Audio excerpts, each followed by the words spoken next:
কি করবো?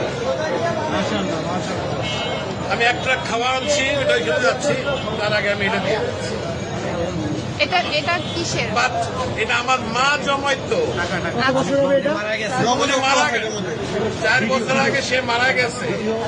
আমি জানি না এটার মধ্যে কি আছে, আছে অনেক কিছুই আছে, কি আছে আমি জানি, এটা আমি দিয়ে গেলাম।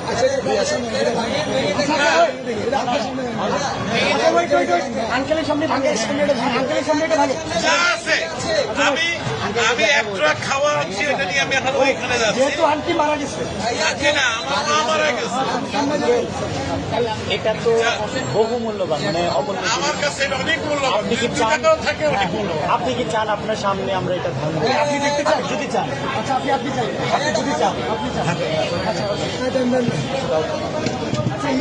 আপনি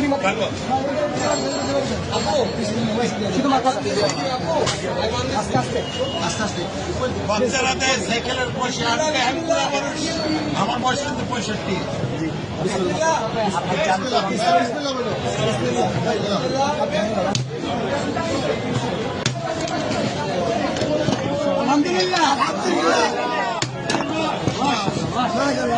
এটা আমার মায়ের জন্মানো পয়সা, নিজের হাতে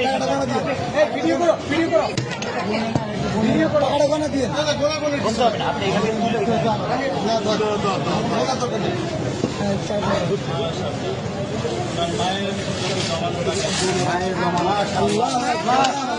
মারা গেছে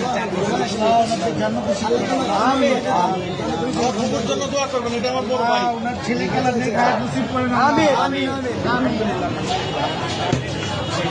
তোমরা এটাকে সদ্ব্যবহার করবে, এই আশা আমি আছি। ইনশাআল্লাহ আমাদের জন্য দোয়া করবেন, নিশ্চয়ই আল্লাহ আপনার নিশ্চয়ই।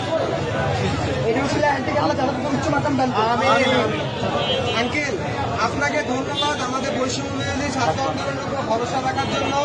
আপনার মৃত মায়ের মহামূল্যবান এই জমানো টাকা আমাদেরকে ডোনেট করার জন্য আপনাকে অসংখ্য অসংখ্য ধন্যবাদ। আমরা আপনার প্রতি চিরকৃতজ্ঞতা ঋণী থাকবো। আপনার আমাদেরকে অনেক মায়ের জন্য আমাদের সবসময় দোয়া থাকবে। Wish you all the best. Thank you so much. আমি কিন্তু একজন প্রবাসী, আমি এখন ওইখানে একটা ট্রাক মাল আছে কিন্তু আমার, আমি নিয়ে আসছি, এখানে তো অন্য জায়গা নাই, আমি এখন ওইখানে ভাই আঙ্কেলকে টিস্যু দিন। পানি আছে, পানি আছে, পানি লাগবে তো। পানি আছে, একটা বোতল পানি দাও। আঙ্কেল আঙ্কেল আমাদের থেকে এক বোতল পানি নিয়ে যান। এটা আমাদের জন্য এক বোতল পানি দাও আঙ্কেল, এটা আমাদের পক্ষ থেকে আপনার জন্য গিফট। Thank you. আসসালামু আলাইকুম। আচ্ছা